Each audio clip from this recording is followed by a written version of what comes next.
Even if you start saving money now, you will not become a millionaire. If you splurge now, you won't go bankrupt.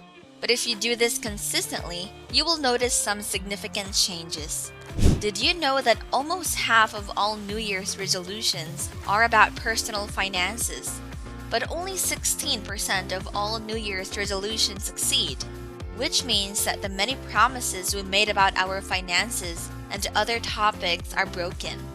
That begs the question, why is this difficult? Why do people continue making promises that they cannot keep? And perhaps most importantly, is there a way out of this infinite loop of disappointment? The answer to these questions lies within our habits.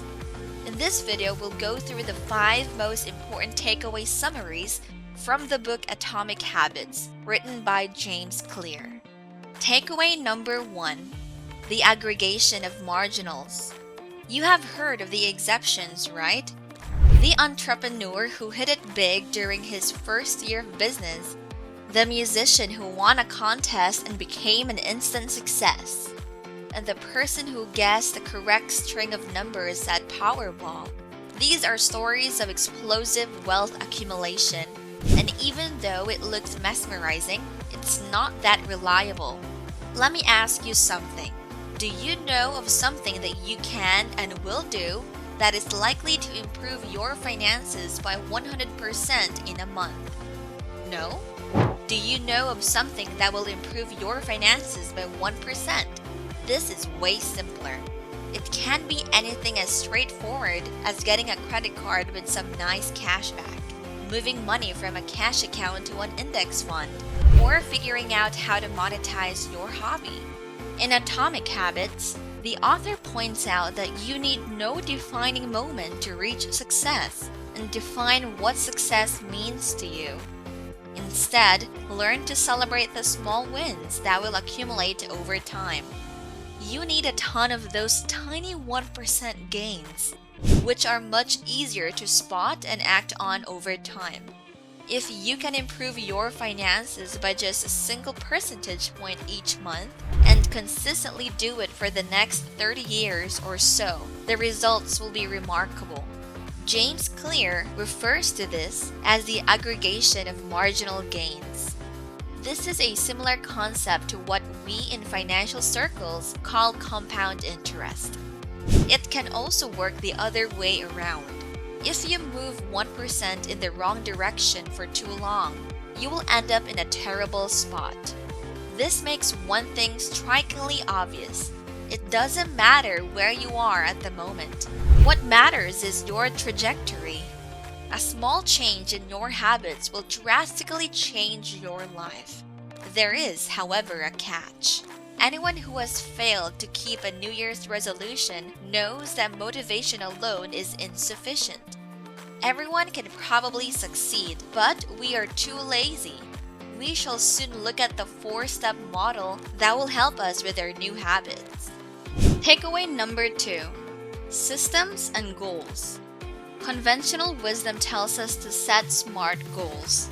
SMART with capital letters: specific, measurable, achievable, relevant, and time-bound. Your SMART New Year's resolutions might resemble the following if we heed this advice. By the end of this year, I will make sure that my savings account holds $20,000. It sounds like a good idea, but the author explained that SMART goals are kind of dumb, especially if your focus is achieving long-term success and the aggregation of marginal gains. Here is why. Most people think that setting SMART goals is a good way to set goals. But there are a few reasons why they might not always be the best choice. Here are some potential drawbacks to consider. First, overemphasis on measurable outcomes. The SMART framework places a strong emphasis on creating goals that are specific and measurable, which can be limiting in situations where it's difficult to quantify progress and outcomes. For example, it may be challenging to measure the success of a goal related to improving team morale or fostering creativity. Second, lack of flexibility. SMART goals can be quite rigid, and may not allow for the adaptability and creativity that's often necessary to achieve ambitious goals. In some cases, a more flexible approach may be needed to allow for experimentation and trial and error.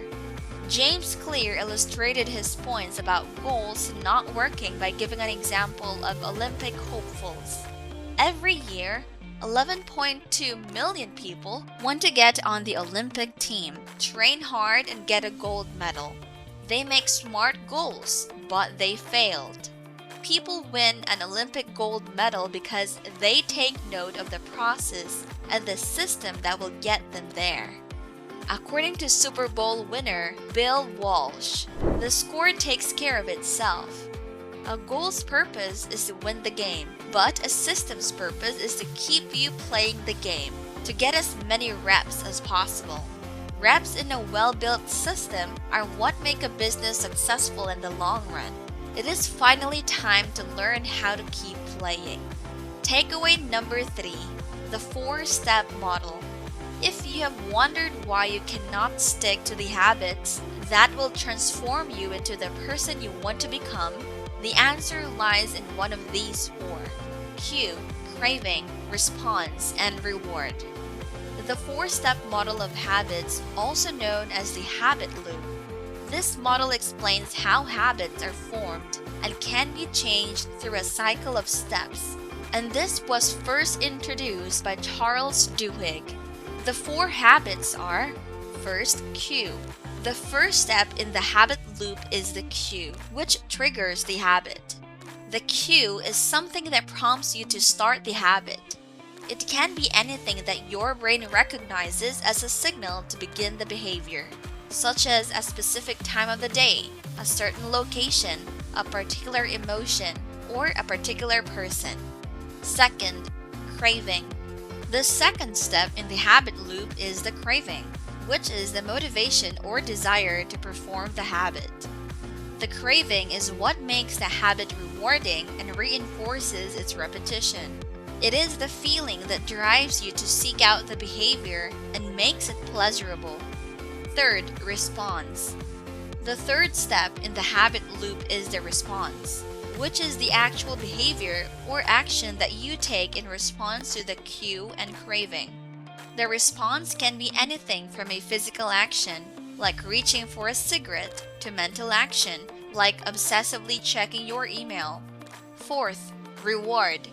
The fourth and final step in the habit loop is the reward, which is the positive outcome or feeling that you experience after completing the behavior. The reward reinforces the habit, and it makes you more likely to repeat it in the future. The reward can be anything from a sense of accomplishment to a physical sensation of pleasure. With each time through this loop that goes well, your habits become more ingrained and easier to do. The link between cue and reward becomes more obvious, which can be both an advantage and a disadvantage depending on the value that you attach to a certain action. You can make change or get rid of habits in your life by understanding and using these 4 steps. Takeaway number 4, rooting your habit. There are 3 layers to change: outcomes, processes, and identity. We have concluded that processes or systems are more powerful than outcomes or goals. But the most powerful habits have their roots in the deepest part of ourself, our identity. Here is an example. I want to try to quit smoking. I'm not a smoker. Which one do you think is powerful? Another example. I want to save $20,000. I am an investor. It's one thing to say you want something, and quite another to say you are the one who wants it. People hate it when they contradict themselves so much that they can't see anything, even if it's true. Instead, they would rather carefully stick to a certain identity and set of beliefs. Therefore, you want to choose your identity and beliefs carefully. Habits and identity are two-way streets.